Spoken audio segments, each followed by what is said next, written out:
कहने लगी राजन, आपकी ये छोटी कन्या जितनी अशुभ है उससे कई ज्यादा ये बड़ी कन्या आपके कुल के लिए शुभ है। कुल को कैसे कि ये तारों की छांव में पैदा हुई है, ये तारों की छांव में पैदा हुई है, ये आपके कुल को तार देगी। राजन बड़े खुश हुए, चलो एक बुरी खबर मिली तो एक तो अच्छी मिली कम से कम। राजन कहने लगे, जोशियों ये बात तो सही है कि चलो मेरे लिए ये शुभ है, लेकिन इस छोटी बेटी का क्या करूं? बोलो राजन, उपाय हम बताते हैं आपको। एक लकड़ी का संदूक बनवाइए और उसमें जितना धन इसके लालन पालन विवाह में खर्च करो उतना धन इस कन्या के साथ रखकर इस कन्या को गंगा माँ में बहा दीजिए। हाँ, बोलिए सच्चे दरबार की। दोनों बहनों ने नृत्य करने से मना कर दिया और जब मना किया तो लोमश ऋषि को क्रोध आया। दोनों बहनों को श्राप दिया, कहा कि तुमने मेरी आज्ञा की अवहेलना की है, मैं तुम्हें श्राप देता हूँ कि दोनों बहनें भूलोक में वास करो, पृथ्वी लोक पर वास करो। दोनों बहनें रोती हुई बिलखती हुई आई, ऋषि के पैरों में गिर गई। ऋषिवर से कहने लगी कि माना कि ऋषिवर हमने मना किया लेकिन उसकी इतनी बड़ी सजा हमें मिली। ऋषिवर कहने लगे कि श्राप दे दिया तो काटा नहीं जा सकता। ऋषिवर ने श्राप दिया। दोनों बहनों ने राजा दक्ष के यहाँ जन्म लिया। दोनों बहनें धीरे धीरे बड़ी होती हैं। हो सके तो नीचे बैठ जाओ। हाँ, कुर्सी छोड़ दो, टेंट वाला ले जाकर। दोनों बहनें धीरे धीरे बड़ी हुई। एकादशी का व्रत रखा माँ भगवती का। बड़ी बहन ने छोटी बहन से कहा कि बहन बाजार को जा और महारानी का पूजन का सामान लेकर आ ताकि महारानी का पूजन करें और अपना व्रत खोलें। छोटी बहन बाजार में जाती है, पूजन का सामान लेती है और सामान लेकर जैसे ही वापस आती है तो उसे एक नान भाई की दुकान पर तला हुआ मांस बिकता हुआ नजर आता है। वहीं से 1 टके का मांस लेती है और मांस को खाकर अपने घर आ जाती है। घर पे जैसे ही आती है बड़ी बहन को सारा सामान देती है और बड़ी बहन से दूर खड़ी हो जाती है। बड़ी बहन छोटी बहन से कहने लगी कि आप हम दोनों बहनें महारानी का पूजन करें और व्रत खोलें। छोटी बहन पास नहीं आई। बड़ी बहन कहने लगी क्या बात है? बहन के पास नहीं गई। छोटी बहन कहने लगी कि बहन मुझसे एक भूल हो गई है। बोले क्या हो गया? बोले मैंने महारानी का पूजन का सामान सारा खरीदा और मैं लौट कर घर आ रही थी तो एक तले हुए मांस के टुकड़े को मैंने खा लिया है, भक्षण कर लिया है। बड़ी बहन कहने लगी कि नीच, आज तूने भगवती के व्रत को खंडित किया है। मैं तुझे श्राप देती हूँ कि इस जन्म में तूने मांस खाया है, अगला जो भी जन्म मिले उसमें तू मांस का ही भक्षण करे। इतनी बात सुनी बड़ी बहन की छोटी बहन रोने लगी, बिलखने लगी, कहने लगी कि बहन माना मुझसे भूल हुई है लेकिन उसकी इतनी बड़ी सजा मुझे आपने क्यों दे दी? कहने लगी कि तुझे श्राप तो दिया, वो काटा नहीं जा सकता। बोला काटा नहीं जा सकता लेकिन इस शरीर से मुक्ति कब मिलेगी, कैसे मिलेगी?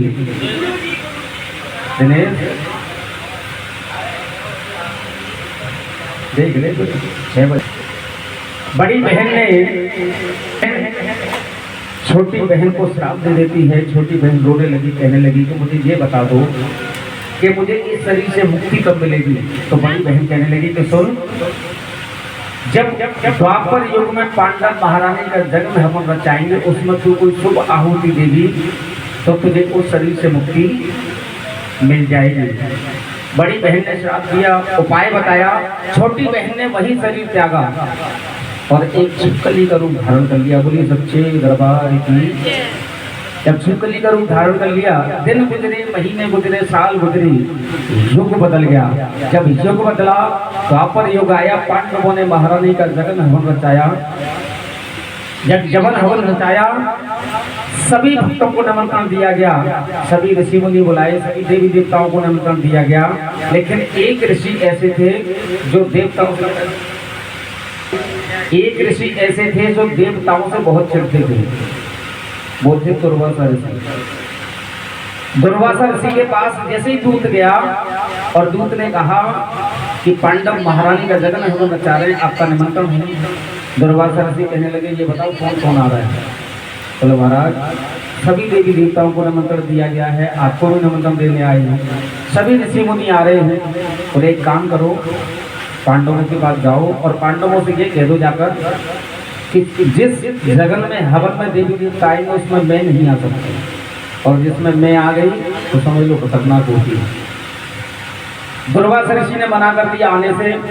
सभी ऋषि आपस में सोचने लगे, कहने लगे कि अगर 33 कोटि देवी देवता आ रहे हों, ऋषि मुनि आ रहे हों, अगर एक ऋषि नहीं आए तो कोई फर्क नहीं पड़ता है। और हमारे यहाँ क्षेत्र में कहते भी हैं अगर एक बंदरिया रूठ जाए तो वृंदावन सुना नहीं होता है। ऐसा ही हुआ। सब सोचने लगे, मन में कहने लगे कि जहाँ 33 करोड़ देवी देवता आ रहे हों, ऋषि मुनि आ रहे हों, अगर एक ऋषि नहीं आते तो कोई फर्क नहीं पड़ता है। महारानी का जगत हवन शुरू कर दिया गया। सारी रात चला। जब सारी रात चला, दुर्वासा ऋषि ने वहीं बैठे बैठे अपने दिव्य दृष्टि से देखा कि पांडव जगन हवन रचा रहे हैं और मैं नहीं गया, मैं इनका जगन हवन सफल नहीं होने दूंगा। जंगल में से एक बाज का रूप उभरा, एक मरा हुआ सर्प अपनी चोंच में दबाया। पूरी सच्चे दरबार की नौटी छोड़ती नहीं आ रही है। चोंच में एक मरा हुआ सर्प दबाया और घूम कर वहां पहुंच गए जहां महारानी का प्रसाद बनना होता, भोग बनना होता है। जब चारों नजारा देखा कि अभी तो प्रसाद के रखवाले हैं, अगर इसको मैं प्रसाद में डालता हूँ तो ये देख लेंगे, इसको किसी को नहीं देंगे। जैसे ही प्रसाद के रखवाले वहां से जाते हैं, वो दुर्वासा ऋषि जो बाज का रूप लेकर आए थे, मरा हुआ सब चोंच में दबाकर उस खीर के कढ़ाई में छोड़कर चले जाते हैं। वही सच्चे दरबार की ये नजारा कोई नहीं देख रहा होता है। जैसे ही सुबह का वक्त हुआ, पांडवों का जगत हवन सुबह के वक्त होने को ही प्रसाद मंगाया गया। प्रसाद के रखवालों को जैसे ही भेजा गया और प्रसाद के रखवाले जैसे ही उसको उठाने लगे तो पेड़ पर वो छिपकली चिपकी हुई थी। देखने लगे कि इस प्रसाद को ले जाएंगे, इसे कोई नहीं खाएगा, मारा जाएगा, पांडवों का जगत हवन सफल नहीं होगा। मन में सोचने लगी कि मैं इनको बता दूं कि प्रसाद जहरीला हो गया है। चीखती है, चिल्लाती है, लेकिन उसकी भाषा को कोई नहीं समझता। जब उसकी भाषा को कोई नहीं समझा तो उसने अपनी बड़ी बहन के शब्द याद आ गए। उसको कहने लगी कि मैं अपनी जान गंवा दूंगी, सबके प्राण बचा लूंगी। पेड़ से छलांग लगाई, सबके सामने खीर के कढ़ाई में जाकर गिर गई। बोलिए सच्चे दरबार की। ये नजारा उन्होंने देखा प्रसाद के रखवालों ने, कहने लगे ये प्रसाद तो जहरीला हो गया, उसमें छिपकली गिर गई है। ये बात पांडवों को बताई कि महाराज को प्रसाद तो जहरीला हो गया है। बोले क्या हो गया? बोले छिपकली गिरी उसमें। पांडवों ने वहीं बैठे बैठे श्राप दे दिया कि जा नीच, आज तूने भगवती के प्रसाद को जहरीला किया है। हम तुझे श्राप देते कि अगला जन्म तुझे जो भी मिले वो नीच कुल में ही मिले। बचाई तो सबकी जान, लेकिन पता नहीं था। जब इतनी बात हुई तो सभी ऋषि मुनि देवी देवता कहने लगे, बोले महाराज एक काम कीजिए, इस प्रसाद को अगर कहीं खुले में डलवाओगे तो कोई भी जीव जंतु खाएगा वो मर जाएगा, क्योंकि प्रसाद जहरीला है। एक काम करिए कि भीम को बुलवाइए और भीम से गड्ढा खुदवाकर इस खीर के कढ़ाई को उसमें पलटवाकर ऊपर से मिट्टी डलवा दीजिए, प्रसाद तो दोबारा बन जाएगा। उपाय अच्छा लगा। भीम को बुलाया गया, गड्ढा खुदवाया। कहते हैं कि न तो हड्डियां सड़ा करती हैं न गला करती हैं। जब खीर की कढ़ाई को पलटवाया गया तो उसमें एक छिपकली का पिंजर तो सबने गिरते हुए देखा था, माजर जिसको बोलते हैं, पिंजर जिसको बोलते हैं, वो निकला। और दूसरा माजर जो निकली वो सर्प की निकली। सब आश्चर्य में पड़ गए, सोचने लगे कि सबने देखा था कि छिपकली इसमें गिरी है, प्रसाद जहरीला हो गया, लेकिन सर्प कब गिर गया किसी को पता नहीं था। अब मन में सोचने लगे कि हमसे क्या हो गया, इसलिए तो हम सबकी जान बताइए, ये तो माटी कोई संत नहीं है, कोई भक्त नहीं। पांडव कहने लगे, मन में सोचने लगे, कहते हैं कि पाप कर दिया और श्राप दे दिया तो कट नहीं सकता, लेकिन असर हल्का किया उसका। पांडव कहने लगे कि तेरा जन्म तो एक राजा के यहाँ होगा, लेकिन तेरा पालन पोषण एक नीच परिवार में होगा। बोली सच्चे दरबार की। ऐसा ही हुआ। उस समय गुजरा। राजा स्पर्श के यहाँ दोनों बहनें जन्म लेती हैं। जब दोनों बहनों ने जन्म लिया तो राजा ने जोशियों को बुलाया, पंडितों को बुलाया। कहने लगे कि महाराज एक काम कीजिए, इन दोनों की कुंडली देखिए। जोशियों ने कुंडली देखी, पहले देखी छोटी बेटी, जैसे कुंडली देखी तो जोशियों के पसीने छूट गए, सोच में पड़ गए कि महाराज को क्या बताएं। जैसे ही वो कुंडली देखकर जोशी कहने को हुए, राजन पूछने लगे, बोलो क्या बात है, तुम बताते क्यों नहीं हो? बोलो महाराज अगर हमारी जान रखो तो हम आपको बताएं। बोलो बताओ तो सही। बोलो महाराज ये छोटी कन्या आपकी जो है ना, वो आपके कुल के लिए इतनी अशुभ है कि अगर 24 घंटे रह गई ना तो आपका राजपाट चला जाएगा, और उससे ज्यादा अगर रह गई तो आपकी जान दी जा सकती है। बोलिए सच्चे दरबार की, बोलिए कैला मैया की जयकार इतनी जोर से लगाओ कि मैया के कानों तक पहुंचे। राजा ने ये सब सारी बातें सुनी। राजा सोच में पड़ गए, कहने लगे कि अगर मैं कन्या को मरवाता हूँ तो मेरी कुली भी नरक में जाएगी। कन्या को मरवा नहीं सकता, मुझे कोई उपाय बताइए। बोलो उपाय बताएंगे, पहले इसकी तो कुंडली देख ले, दूसरी की छोटी बहन की कुंडली बताई, बड़ी बहन की जैसे कुंडली देखी, जो सी खुशी के मारे राजन आपकी ये छोटी कन्या जितनी अशुभ है उससे कई ज्यादा ये बड़ी कन्या आपके कुल के लिए शुभ है। बोलो वो कैसे? कि ये तारों की छांव में पैदा हुई है, ये तारों की छांव में पैदा हुई है, ये आपके कुल को तार देगी। राजन बड़े खुश हुए, चलो एक बुरी खबर मिली तो एक तो अच्छी मिली कम से कम। राजन कहने लगे जोशियों ये बात तो सही है कि चलो मेरे लिए ये शुभ है, लेकिन इस छोटी बेटी का क्या करूं? बोलो राजन उपाय हम बताते हैं आपको। एक लकड़ी का संदूक बनवाइए और उसमें जितना धन इसके लालन पालन विवाह में खर्च करो उतना धन इस कन्या के साथ रखकर इस कन्या को गंगा माँ में बहा दीजिए। धन के लालच कोई भी निकालेगा इसको और बड़े प्यार से पाल लेगा। राजन को उपाय अच्छा लगा। एक लकड़ी का मनुष्य बनवाया, ऊपर हीरे जवाहरात जड़वाए और कुछ धन उस कन्या के साथ उस बक्से में रखकर गंगा माँ में बहा दिया। बोलिए सच्चे दरबार की। जब गंगा माँ में बहाया तो वो छोटी सी कन्या मन में भाव लेकर सोचने लगी, कहने लगी, और सभी बताएंगे इस भजन को मेरे साथ कि पार करो मेरा बेड़ा भवानी, पार करो मेरा बेड़ा। सभी बोलो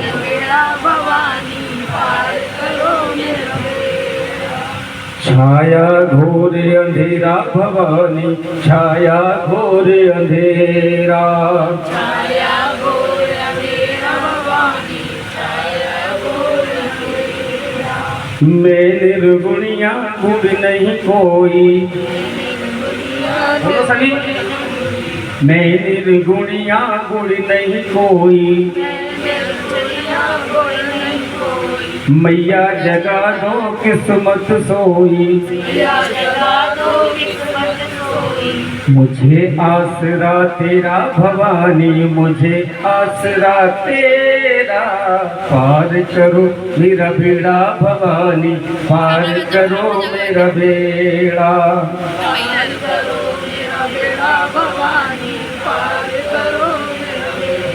ऐसे गाते गाते मन में विचार लेकर वो सारी रात बहते बहते वो कन्या, सुबह का वक्त हुआ, गंगा माँ में बहते बहते काशी के समीप पहुंच जाती है। बोली सच्चे दरबार की।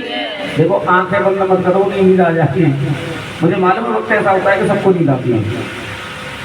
जब सारी रात हो गई, बहते बहते वो कन्या काशी के समीप पहुंच गई। जैसे काशी के समीप पहुंची, सूरज की उस पर किरण पड़ी तो वो चमकने लगता है। जैसे ही वो चमका तो गंगा माँ के किनारे दो आदमी आए। पहले पंडित जी गंगा माँ में नहाकर डुबकी मारकर जैसे ही नजर पड़ी, पंडित जी उसे पकड़ने के लिए गए। पंडित जी के हाथ में बक्सा नहीं आया।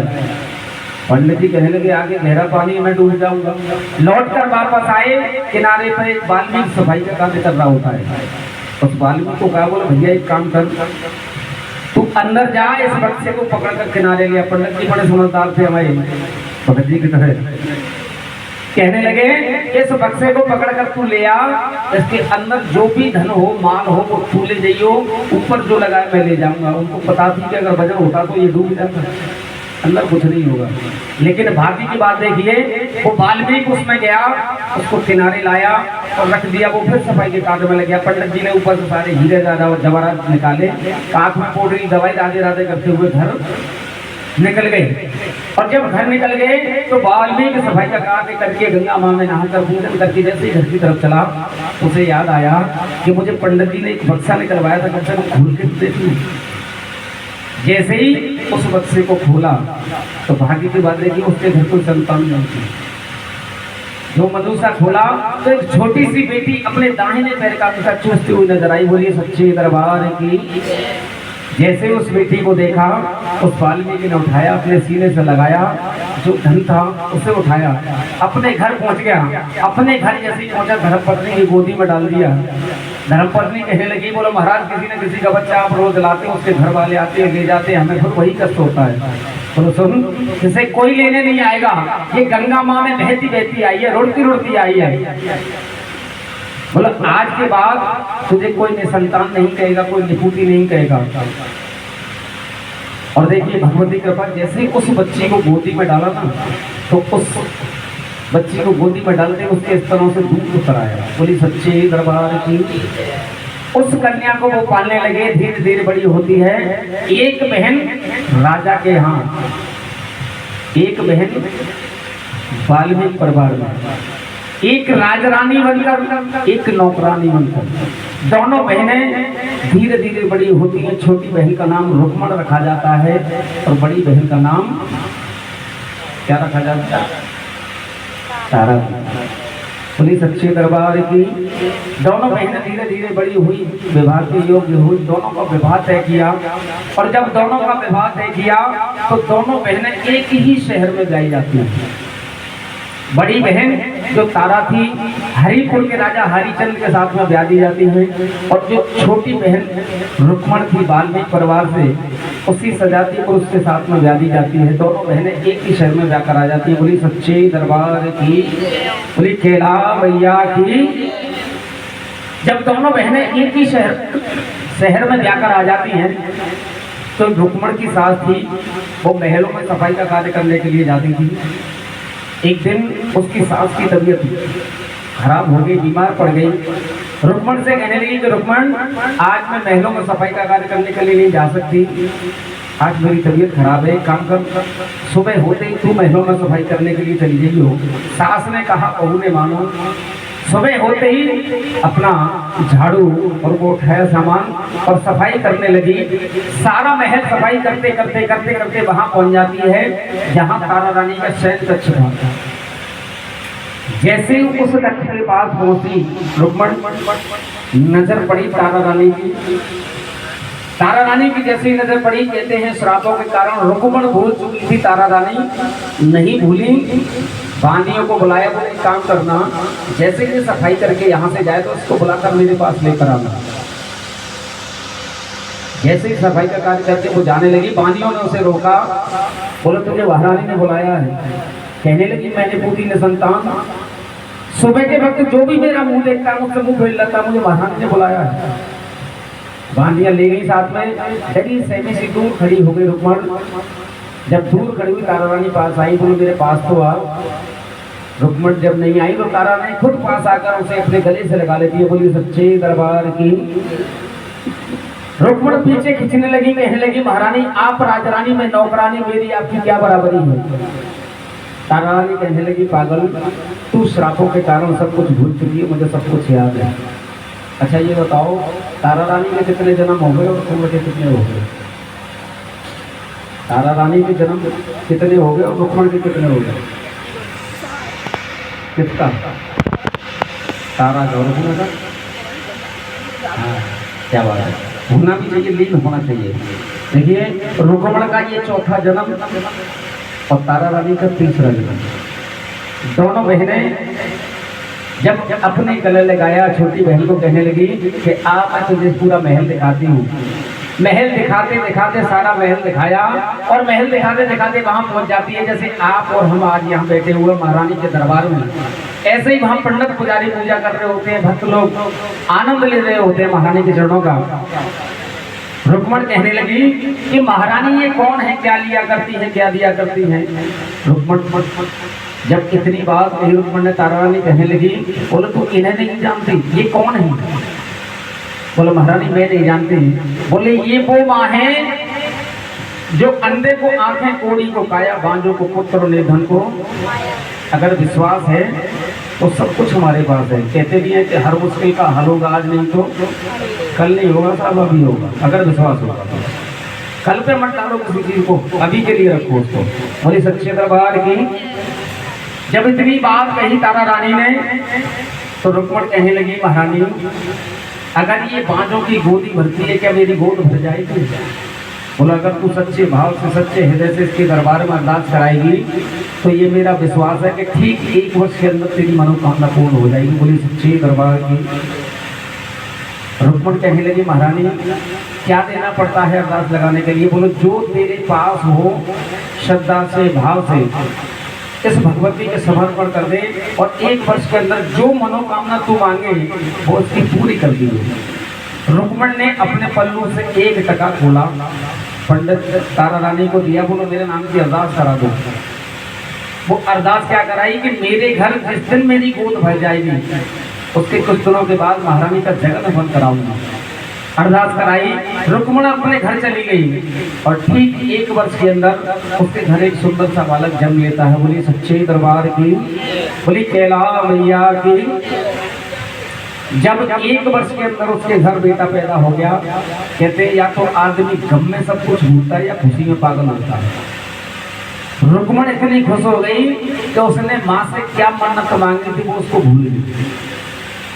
1 दिन गुजरा, 1 महीना गुजरा, 1 साल गुजरी। जब समय ज्यादा हुआ तो भगवती सोचने लगी कि जब तक इसको चमत्कार नहीं दिखाऊंगी ये मेरा जगन नहीं कराएगी, हवन नहीं कराएगी। जब इतनी बात रुक्मण भूल गई तो महारानी ने उसके बच्चे के शरीर पर छोटे छोटे दाने, जैसे हम और आप आजकल क्या शुरू से यही कहते हैं चेचक, छोटी माता बड़ी माता निकल आई है। उसके बच्चे के शरीर पर छोटे छोटे दाने निकल आए। डॉक्टरों पर घूमी, वैद्यों पर घूमी, हकीमों पर घूमी, कहीं भी आराम नहीं मिला। जब कहीं आराम नहीं मिला तो रुक्मण परेशान होकर तारा रानी के पास पहुंची। तारा रानी से कहने लगी बहन मेरा बच्चा बहुत बीमार हो गया है, कहीं भी आराम नहीं मिलता। तारा रानी जैसे ही उसके बच्चे को देखा समझ गई कि महारानी की कृपा है। रुक्मण से कहने लगी रुक्मण कहीं ऐसा तो नहीं कि तूने कोई मन्नत मांगी हो महारानी से और वो पूरी नहीं की? कष्ट पड़ा, तुरंत याद आ गया रुक्मण को। बोला हाँ मैंने मन्नत मांगी थी कि जब मेरी गोद भर जाएगी तो मैं महारानी के जगन और हवन अपने घर के अंदर कराऊंगा। बोले एक काम कर, तुझे कुछ नहीं करना है, किसी डॉक्टर पर मत जा, किसी वैद्य पर मत जा, किसी हकीम पर मत जा, अपने घर जा, इस बच्चे पर उठाना रख और जब तेरा बच्चा ठीक हो जाए तो महारानी का जगन हम करा दिए। रुक्मण अपने घर गई, बच्चे पर उठाना रखा। 1 दिन गुजरा, 2 दिन गुजरे, 10 दिन गुजरे, 1 महीना हो गया, बच्चा बिल्कुल स्वस्थ। जब बच्चा स्वस्थ हुआ तारा रानी के पास आई। बोलो महारानी मुझे महारानी का जगन कराना है।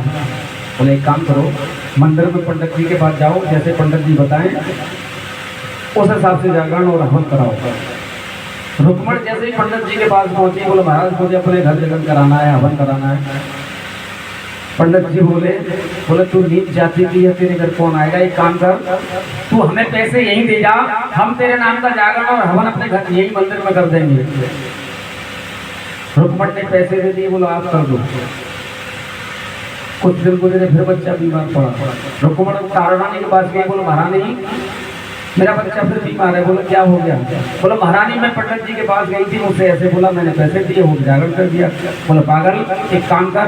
बोलो सम्मान ना करते हैं मेरे घर आने के। बोले एक काम कर, मेरी बात को सुन, पीले चावल रंग जिन्हें दल बोलते हैं, आजकल तो भवनों पर सारे काम हो जाते हैं, जिन जिन भक्तों को बुलाना होता था उनको दल दिए जाते थे। और दल देने का मतलब ये है कि तुझे हाजिरी लगानी है इसके दरबार में। अपने घर जाओ, पीले चावल रंग, और जिन जिन भक्तों को अपने घर में बुलाना चाहती है उनको वो दल दे। रुक्मण अपने घर गई। बोले महारानी मेरे घर कोई नहीं आएगा। बोलो पहले 4 घर जा और सबसे पहले वो दल मुझे दी होती। रुक्मण अपने घर गई, पीले चावल रंगे और जिन जिन भक्तों को देना चाहती सबसे पहले तारा रानी को दिए। बोलो महारानी मेरे घर आपका निमंत्रण है, आपको जगह हवन मांगना है। उसके बाद पंडित जी के पास गए। पंडित जी को जैसे ही दिया, पंडित जी बोले तू नीच जाती है। बोलो महाराज जब मेरे घर तारा रानी आ सकती है, आप नहीं आ सकते। पंडित जी ने भी दल पकड़ लिए। जिन जिन भक्तों को बुलाना था उन सबको दल दिए, अपने घर गई। और शाम का जैसे ही वक्त हुआ तो पंडित जी सोचने लगे अपने मन में कि अगर हम इस नीच के घर जगराते में गए तो हमारा तो दिन भक्त हो जाएगा, हमें आज के बाद कोई भी अपने घर नहीं बुलाएगा। तो पंडित जी सोचने लगे, बोले राजा के कानों तक ये खबर पहुंचाओ कि तारा रानी एक नीच के घर जगराते में जा रही है, अगर वो रुक जाएंगी तो हम भी रुक जाएंगे। पंडित जी ने जो राजन की हजामत बनाने के लिए नाई जाया करता था उसको बुलाया, बोले काम कर सेन, तू महाराज की हजामत बनाने रोज जाता है, एक काम करते राजा के कानों तक एक खबर पहुंचा दे कि तारा रानी एक नीच के घर जगराते में जा रही है, अगर वो रुक जाएंगे तो हम भी रुक जाएंगे, हमारा भी दिन बच जाएगा और महाराज का भी बच जाएगा।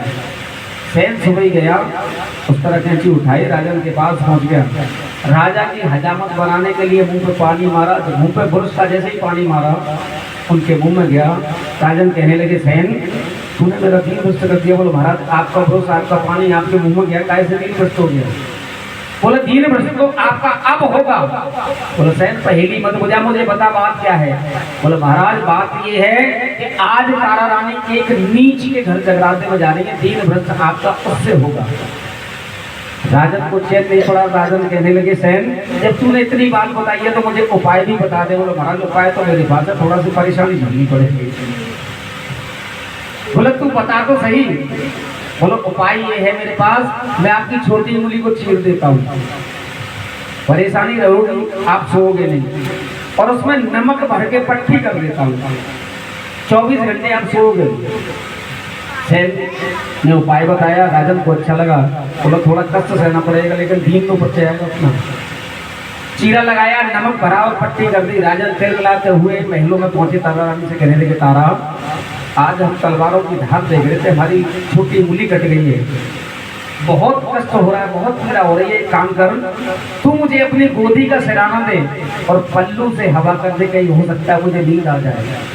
तारा रानी बड़ी समझदार थी, समझ गई, बोले किसी ने खाना भूसी कर दिया, ये मुझे रोकना चाहते हैं लेकिन रोक नहीं पाएंगे क्योंकि शादी के वचन लेते हैं, कहीं अच्छा काम होगा तो पति रोकेगा नहीं, बुरा काम होगा तो बेशक मुंह से कह देगा कि मानी जाएगी, लेकिन पूजा पाठ जहाँ भागवत कथा सुंदरकांड जहाँ भी होगा पति रोकेगा नहीं अगर समझदार होगा।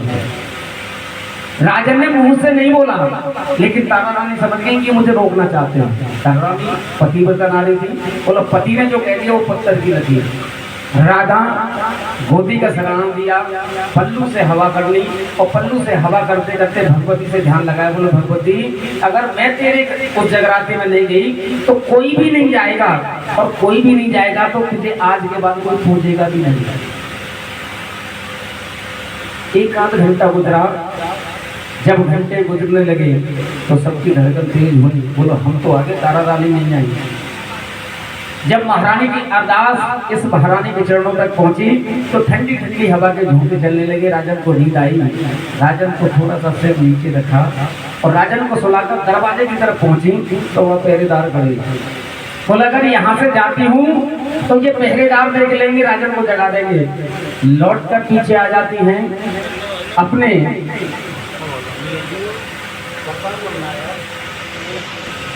मैं कहा था उड़ा दिया। जैसे दरवाजे की तरफ गई, द्वारपाल खड़े, उन्होंने देखा बोलो ये जगा देंगे। राजन को लौट कर अपने कमरे में गई शयन कक्ष में, और वहाँ ऊपर जाके रोशन नाम से रस्सी बांधी और रस्सी के सहारे उतर कर उसके घर पहुंच गई। वाल्मीकि बोली सच्चे दरबार की। राजन अपने घर उसमें सो रहे हैं चैन से। सुबह का वक्त हुआ, सारी रात गुजर गई। जब सुबह का वक्त हुआ राजन की नींद टूटी, राजन एकदम से फड़फड़ा कर खड़े हुए, तारा रानी को देखने लगे। पूरे महल में देखा, तारा रानी कहीं नजर नहीं आई। जब नजर नहीं आई तो सोचने लगे, मन में कहने लगे कि जरूर तारा रुक्मण के घर गई होगी। जब इतनी बात उनके दिमाग में आई तो अपने हाथ में नंगी तलवार ली और रुक्मण के घर पहुंच गए। लेकिन आज जगराते खुले में होते हैं, पहले बंद में होते हैं। काली के जगराते होते थे बंद कमरों में, जो एक बार एंट्री कर गया थोड़ा प्रसाद कर लेके बात होता था। जब सारा नजारा देखा कि चारों तरफ से बंद अंदर घर में हो क्या रहा है, राजा ने तलवार से छेद दिए दरवाजे और सारा नजारा देख लीजिए। सुबह का वक्त था, प्रसाद बट रहा था। जैसे ही नजारा देखा तो सबसे पहले तारा रानी को प्रसाद दिया गया। जैसे ही तारा रानी को प्रसाद दिया गया तो तारा रानी को गोदी में डाला गया बकरे का शीश। बकरे का शीश डाला। राजन कहने लगे तारा आज तूने मेरा दिन भ्रष्ट कर दिया, तू बाहर निकल गया, मैं तुझे जिंदा नहीं छोड़ूंगा। प्रसाद जैसे ही उसकी गोदी में डाला, कुछ मांस के टुकड़े डाले, कुछ मदरा डाली, क्योंकि वाल्मीकि परिवार था। उसने ये कहा था कि मेरे घर में जो भी बनेगा उसी का भोग लगाऊंगा। जब ये प्रसाद का नजारा राजन ने देखा, तारा रानी प्रसाद को लेकर चलने लगी। भक्त कहने लगे, बोलो महारानी भोग तो लगाइए, ऐसा नहीं हो कि बाहर जाके आप फेंक दो। बोलो मैं पतिव्रता नारी हूँ, पहले अपने पति का हिस्सा निकालती हूँ। दोबारा प्रसाद दिया, सभी भक्तों के सामने वो प्रसाद खाया, और जैसे ही दरवाजे पर पहुंची, दरवाजा खोला तो राजन खड़े हैं नहीं तलवार लेकर। तारा रानी से कहने लगे, तारा तूने ये अच्छा नहीं किया। तो महाराज मैंने क्या बुरा कर दिया, मैं तो जगराते में आई हूँ भगवती के में। बोल नहीं, तेरी गोदी में क्या है ये बताओ। बोला महाराज मेरी गोदी में क्या, महारानी का प्रसाद है। बोला नहीं, तेरी गोदी में प्रसाद नहीं, कुछ और है। बोला महाराज प्रसाद है।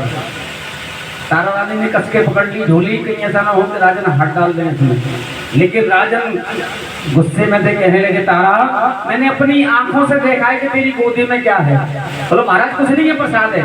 बोलो जैसे प्रसाद है तेरी हाथ में, तो देखा मुझे जैसे ही झोली में हाथ डाला तो देखी जो बकरे का शीश था वो नारियल बन गया, मांस के टुकड़े थे वो पंचभूतियों में बदल गए, और जो मदरा डाली थी वो दूध बन गया। 12 बजे तुलसी जी ने भोग लगवाया था। जब ये नजारा देखा तो राजन आश्चर्य में पड़ गए। बोले तारा मैंने वहां से देखा कि तूने झोली में क्या लिया और यहाँ तक बदल कैसे गया, तू कोई जादूगरनी है। बोले महाराज मैं कोई जादूगरनी नहीं, ये तो इस माँ का पंथ है, मैं तो इसकी उदाहरण हूँ, जो जी चाहिए वही करती हूँ मैं तो। बोला नहीं, मुझे तेरी माँ का ये पंथ देखना है। बोले महाराज मत देखो। बोले क्यों? बोले ये दुधारी तलवार है, जिधर से हाथ पैर मारोगे उधर से ही कट जाओगे। कहते भी हैं कि राज हट, बाल हट और क्रिया हट, ये 3 हट ऐसे होते हैं कि जिसे बह जाए तो अपना काम करवा के छोड़ते हैं। हाँ बताया बोली सच्चे दरबार की रानी जिद पकड़ गई। राजन कहने लगे, बोले महाराज रहने दो। महाराज कहने लगे कि नहीं मुझे देखना है। जब इतनी बात हुई तो तारा रानी कहने लगे, बोले महाराज एक काम करिए, आप महलों में चलिए। दोनों प्राणी महलों में गए, माँ के दरबार में जाकर बैठ गए। तारा रानी कहने लगी, मेरी माँ का पंथ देखना चाहते हो? बोला हाँ। बोले एक काम करो, आप मुझे ये बता दो आपको सबसे ज्यादा प्रिय कौन सी चीज है, कौन सी चीज आपको प्यारी है? महाराज कहने लगे, बोला मेरे पास और कुछ नहीं है, मेरा एक तो बेटा है और दूसरा मेरे पास घोड़ा है। बोले एक काम करिए, दोनों को बुलवा लीजिए। पहले पुत्र को बुलवाया और पुत्र जैसे ही पिताजी के चरण छूने के लिए झुका, तारा रानी कहने लगी, बोले इसका सर धार से अलग कर दो। राजन सोच में पड़ गए, कहने लगे मैंने सुना था कि पूत कपूत होते हैं, माता को माता नहीं होता। पहली माता आई है कि अपने बेटे को मेरे हाथों से मरवा रही है। तारा रानी कहने लगी, पंथ देखना तो जल्दी करो। राजा ने तलवार उठाई, बच्चे का सर धार से अलग कर दिया। बोले छोटे छोटे टुकड़े कीजिए। छोटे छोटे टुकड़े किए, एक देग में रख दिए। जैसे ही घोड़ा आया बोले महाराज इसका भी सर धड़ से अलग कीजिए। राजन ने वो भी कर दिया। राजन ने जब वो सारे काम कर दिए, तारा रानी कहने लगी, वो काम करिए, इनको 2 देगों में रखकर अग्नि लगाइए ताकि ये प्रसाद बन जाए। राजन कहने लगे कि अब तक तूने कहा मैंने माना, मैंने सुना है कि तेरी माँ का नाम ज्वाला है। पुत्र पिता को अग्नि देता है, ना कि पिता पुत्र को अग्नि देता हो। मैं इसमें अग्नि नहीं लगाऊंगा, तेरी माँ ज्वाला है तो ये प्रसाद अपने आप बनकर तैयार हो जाना चाहिए। रुक्मण तारा रानी मन में सोचने लगी कि महाराज जिद पे आ गए दिनेश बाबू को। जब इतनी बात सुनी, महारानी से फरियाद करने लगी कि भगवती अब मेरी लाज तेरे हाथों में है। दोनों प्राणी आंख बंद करके बैठे महारानी के चरणों में, और 5 मिनट बाद आंख खोलकर देखते हैं तो दोनों देवों में से धुआं निकलता हुआ नजर आया। बोली सच्चे दरबार की, बोली कैला मैया की, हाँ जोर से बोली थोड़ा, बोले सच्चे दरबार की। जब ये नजारा देखा, तारा रानी कहने लगे, बोले महाराज एक काम कीजिए, ये दोनों देवों में से थोड़ा थोड़ा प्रसाद निकालिए, पहले भगवती को भोग लगाइए, फिर अपना निकालिए, मेरा निकालिए, पुत्र का और घोड़े का। 5 प्लेटों में ये प्रसाद निकालो। पहली प्लेट, पहला दोना जो निकाला भगवती को भोग लगाया जाए। दूसरा दोना जो था, तारा ने कहने लगी, बोल महाराज आप भी भोग लगाइए इसमें से। जैसे ही दोने में से पहला कौर राजन ने लिया, और पहला कौर जैसे ही मुंह में जाते थोड़ी समझ होगा, जैसे ही पहला कौर राजन ने अपने मुंह में लिया तो उनके छोटे पुत्र की छोटी उंगली जो थी उसमें हीरे की अंगूठी पहने हुआ था। जैसे ही कौर गया उनकी दाढ़ के नीचे कड़ाक से हुई, रोने लगे, बोले ये तो मेरे पुत्र की अंगूठी है। रोने लगे, कहने लगे तारा मुझे नहीं देखना ऐसी माँ का पंथ जो अपनों से अपनों की बलि लेती है। या तो मेरा बेटा और घोड़ा लौटा दे, नहीं तो यहीं सर फटक फटक के प्राण फैल गए। राजन फूट फूट कर रोने लगे। तारा रानी कहने लगी महाराज मैंने पहले ही बोला था कि बहुत कठिन है मेरी माँ का बल, आप नहीं माने, आप जब वो जाने मैं क्या करूँगा। लेकिन तारा रानी पतिव्रता नारी थी, कहने लगी कि माँ अगर मेरे पति नहीं रहे तो मैं भी नहीं रहूंगी, और मैं नहीं भी रही तो आज के बाद कोई पूछेगा भी नहीं। माँ से फरियाद करने लगी। ठंडी हवा का झोंका चला,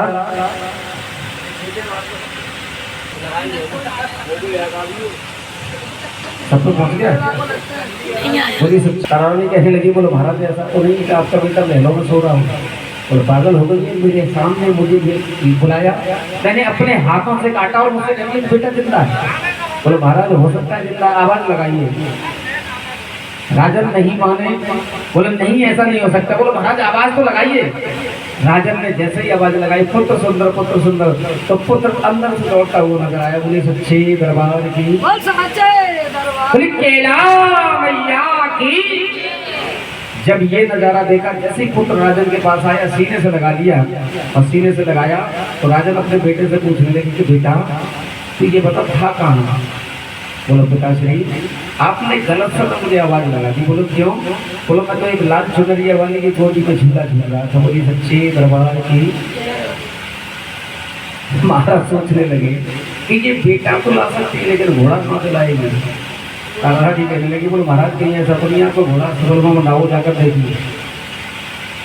राजन कहने लगे पागल हो गई। बोलो जाकर देखिए तो सही।